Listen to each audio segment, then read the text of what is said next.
Have you caught some? The wood.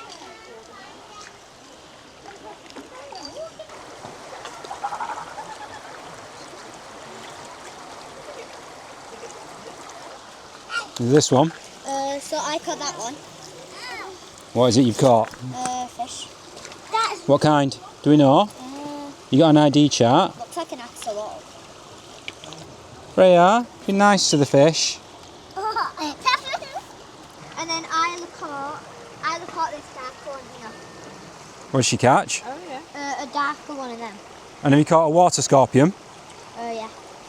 Yeah, water scorpions as well.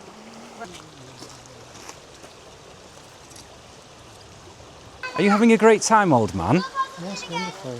So you were telling me about social isolation and that this is really helpful for you to come out to Leverhulme Park and meet people. Are you enjoying yourself? Yes, I'm ecstatic. I can't think. What have you caught? Let's have a look. Yeah, it's I think it's dead. It's dead? What have you caught that's dead? No, it's a water scorpion. No. That thing. That looks like a water scorpion to me. Go on, put it in the water. Whatever you found. A piece of pottery. I don't think the pottery's alive though.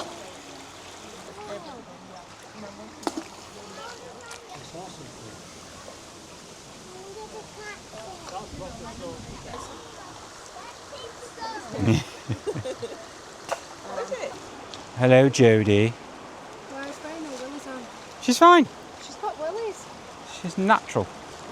So here we are at Leverhulme Park. We're doing river dipping because Leverhulme Park really doesn't have any good ponds. We've also got 2 grappling hooks and a magnet for throwing in the water and seeing what kind of things that people could pull out. So one of the things already looks like an old bicycle frame. So that's rubbish taken out of the brook. So that's a positive thing. And super easy. You find a lot of organisations pretend that there's something really complicated about doing pond dipping and you need somebody with a degree to do it. No, you don't. Any organisation out there, absolutely, all you need is NHBS or Wild ID, a simple chart and a tray and some nets. Now the nets I really recommend from NHBS if you're going to do an activity like this. Super easy to do, shouldn't cost thousands of pounds for an organisation to run these. Literally once you've got the nets from previous years, then it shouldn't cost anything at all to do a fun activity. And even families and children, just go to NHBS website, you can buy 2 nets, an ID chart, go down to your local brook. And the different thing is with the pond dipping is ponds, you put the net in and you kind of see what you get. Whereas in the brook, what you can do is with some wellies, you kind of move the stones, let the water flow into the net, and then you capture whatever's in there. So today we've already found water scorpions, sticklebacks, assortment of different insects and stuff, which the kids have all ID'd from the charts. It's just a really nice day. And case in point.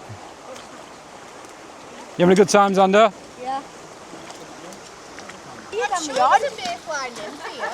Well, check the ID. That's what it's for. Let's have a see. Mayfly in. You got a mayfly in. We got a water scorpion. Oh, watch out. Oh yeah, no, I've got one.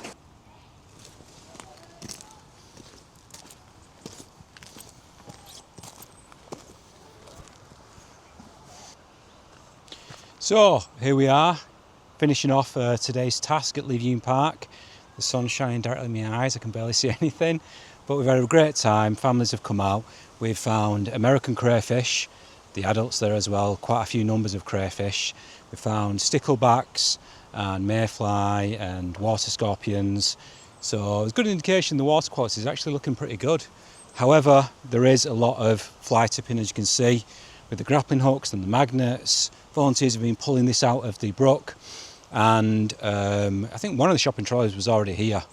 I've actually seen a lot of teenagers in Brayton at the time. It seems to be like a little hobby at the morning, taking as many shopping trolleys as they possibly can and dumping them all over Brayton.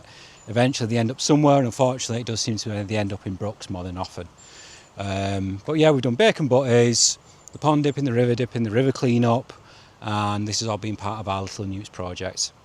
It's actually the first time, I think, that we've done river dipping, because Leverhulme Park really doesn't have any ponds. It's got one and it's kind of been made by ourselves, which is really filled up with silts. That's a big issue at Leverhulme Park.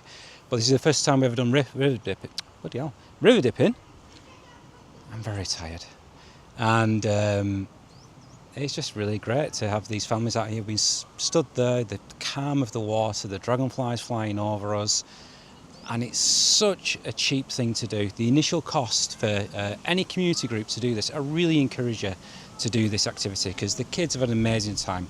For the young kids, they love doing the pond dipping and finding the fish and finding the sticklebacks. For the older kids, if you've got the grappling hooks and magnets, the young teenagers, my lad Alexander has an amazing time. He's still doing it, he's still pulling stuff out of the water, and it doesn't cost much. You know, first aid kit, of course, the risk assessment, and then you go on there with some dipping nets from NHBS, and then there's some trays and some ID things. It does not require skill or experience in this kind of stuff because the kids will identify the things themselves.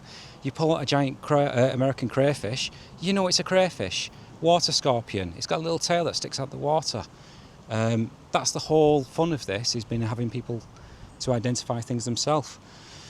So, really encourage other groups. You know, we're not one of these groups that's like Leverhulme Park is ours, we do habitat management there. As many groups as possible come to Leverhulme Park, come to 7 Acres, come to Longsight Park. These parks do not belong to any group. It's for everyone to enjoy, it's for everyone to do activities and tasks and things here. And if people are really interested in actually activities and tasks at Leverhulme Park, 7 Acres, Longsight Park, it's really easy to get the management plan and then just speaking to Bolton Council, and you can do tasks and activities which follow the council's guidance. Super easy, and we're hoping to encourage lots of groups to start doing work on 7 Acres and Leverhulme Park and Longsight Park, not just a single group. Okay, thank you for watching.